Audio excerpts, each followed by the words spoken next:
Bonjour à tous, alors aujourd'hui on va s'intéresser à la question suivante, le volume varie-t-il au cours d'un changement d'état? Alors on le sait, la réponse c'est oui, quand on met une bouteille bien remplie d'eau au congélateur, quelle bonne surprise que de la retrouver éclatée au bout de 4-5 heures.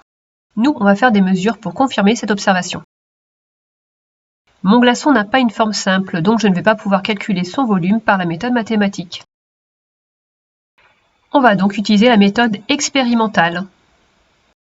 Dans une éprouvette, je vais donc verser non pas de l'eau, mais du pétrole. Pourquoi je ne mets pas d'eau? Parce que les glaçons flottent sur l'eau, et du coup les mesures de volume ne seraient pas bonnes. Vous allez voir que les glaçons tombent au fond du pétrole. Je mesure ce premier volume, et je trouve un volume de 57 ml. Je vous rappelle qu'on doit regarder le bas du ménisque.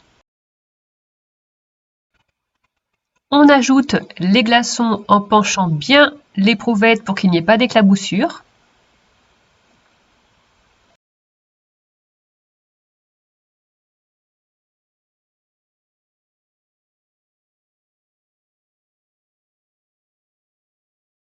Le niveau du pétrole a bien sûr augmenté et on trouve un volume de 88 ml. Pour trouver le volume des glaçons, il ne reste plus qu'à faire la différence entre le volume V2 et le volume V1 et on va trouver un volume de 31 ml. Ensuite, on va tout simplement attendre que les glaçons fondent.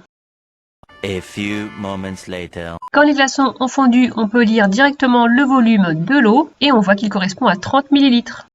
On voit que le volume de l'eau de fusion est inférieur au volume des glaçons et donc pour la même quantité, l'eau à l'état solide prend plus de place que l'eau à l'état liquide.